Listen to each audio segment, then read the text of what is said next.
space-based weapon system, and they're all lies. This is a system, he told me, that would never protect anyone. Even back then, he talked about suitcase bombs. He talked about chemical, viral, bacterial, biological warfare, that these space-based weapons would never protect us against. And then he told me that, in fact, if you travel around the world, which I did after he died in 1977, I met with people in over 100 countries who were friends. They didn't want to build space-based weapons. I became a space and missile defense consultant, and I worked with people around the world. I became an advisor to the People's Republic of China. They don't want to build a space-based weapon system, and he told me back then that they didn't. He said, go to Russia. They're considered to be the enemy. I got on a plane by myself. When I got to Russia, I had a list of people that I had read out of the newspaper. Chernenko was in office then. He was the only one I didn't get a chance to meet. They introduced me to everyone when I got there. And when I got back, I said, oh my Lord, this man is telling the truth. There is no threat. And I've been waiting until this day for 27 years, and I'm expecting the spin to happen, because he also explained to me that as a military strategist, as a person who worked on the MX missile, which I did later, he said, you will find that there is going to be a spin to find some enemy against whom we have to build space-based weapons. And now we should expect the spin, because he said part of the formula for the intelligence community is if they might have a weapon, then we have to consider that they do have these weapons. So now they do have these weapons, so now we have to build these weapon systems. And that's the formula, except that it's all based on a lie. And we have witnesses here today that have shown you that these extraterrestrial beings, that these craft that have come here are now not UFOs, they're identified flying objects, and we know that they have beings in them. And we have witnesses here who have told you that they can shut down our missile silos, they can stop a rocket going into space that's a test. We have witnesses here who have worked in the classified departments, who have the courage to come forward here to support what Wernher von Braun told me back in 1974 to 77. And I will testify before the Congress that when I founded the Institute for Security and Cooperation in Outer Space, which I shut down a few years ago because I didn't believe we had a chance with this huge, integrated around the world, complex weapon system, that we had any chance at all of transforming that war industry into a space industry that could provide benefits, like Dr. Greer has said, of global warming. We can end that situation of that problem. We can end the energy crisis. We can build now non-polluting technologies. Wernher von Braun used to tell me that we could have cars back then that drove around off the ground. He described this to me on beams so that we have no pollution on this planet.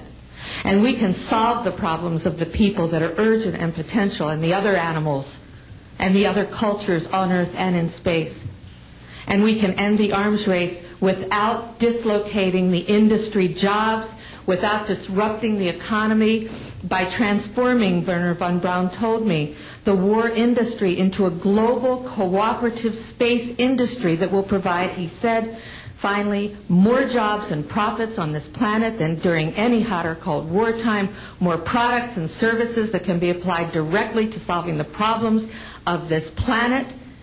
And we can have a whole planet now that lives in peace on Earth, with all the cultures on Earth, and with all the extraterrestrial cultures in space. And these are words that Wernher von Braun told me in 1974, and I will testify before the Congress under oath about everything I have said and more.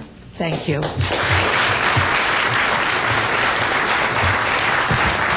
Thank you very much.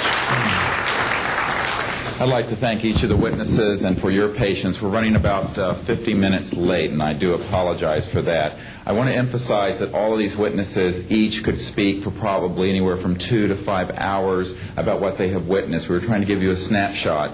We have another 400 of these witnesses.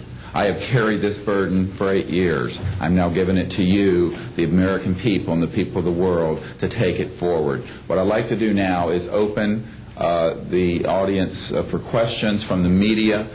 You may address them to me or to an individual witness as you deem appropriate. Yes, ma'am. Yes, Maribel Gonzalez with Reforma, Mexican newspaper. I have 3 questions. One is, Yes, I wanted to know if there are laws in this country that in some way allowed this kind of secrecy or not. And then I wanted to know if there's a need to change any kind of law.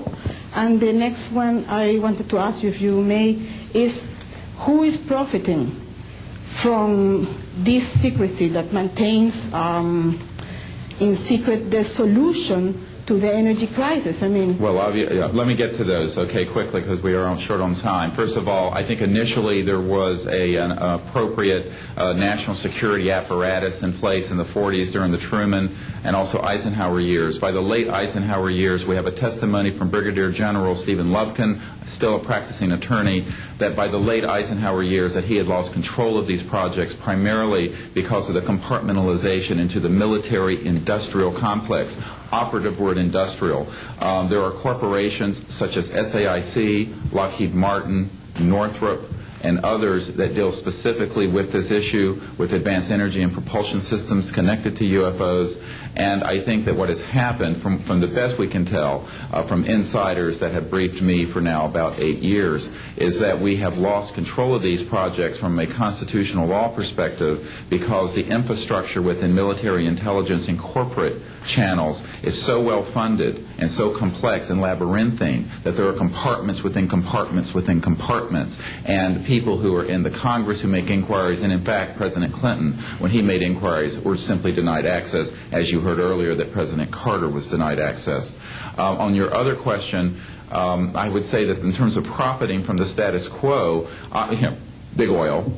There are certain geopolitical and financial infrastructures that would not welcome a definitive replacement to the fossil fuels. I will tell you, and we can prove this with other scientists who are ready to come forward, that we already have a complete replacement for any fossil fuels or ionizing nuclear power plants. We don't need them. We haven't needed them. Probably have not needed them since the time I was born. Now, of course, this is a major issue. You're talking a multi-trillion-dollar global infrastructure change. And so this does hit the alarm bells at the National Security Council economics area. However, what is more serious to the national security?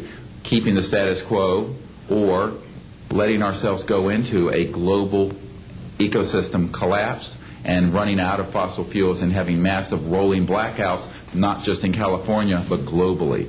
We have got to do something about this, and soon, and that's why we are advocating open hearings in the Congress. Other media, please. Yes, sir. I just want to know if anybody at the UN is looking into this. I personally met with Boutros Ghali's wife, Aliyah Ghali, who said that her husband was quite concerned about this. This was in the 1990s. Since then, we know that there have been other people at the UN who have made inquiries. The problem is the UN has no mandate to deal with this. It needs to be given a mandate from its constituent member nations. And I think that the public and the member nations need to ask that the United Nations get involved with this. This is an international peace issue and an international security issue, and it should be taken up by the UN Security Council, and of course we are recommending that as well. Yes, sir. So I think my question is actually to Clifford Stone. You said that you had seen aliens on a craft that had crashed. I wondered if you could describe what they looked like. I could, but it would probably take a whole lot of time. The reason I state that, when I got out in 1989, we had cataloged 57 different species. You have individuals that look very much like you and myself that could walk among us and you wouldn't even notice the difference, except for some of the things that they might be able to go ahead, even in a dark room, and touch an object and go ahead and identify what color that object might be. They would have a heightened sense of smell, sight, hearing. The situation is that you have various types of what we normally call grays. We didn't call them grays in the military, but you had at least 3 types of the grays. You had some that were much taller than we were. The unique thing,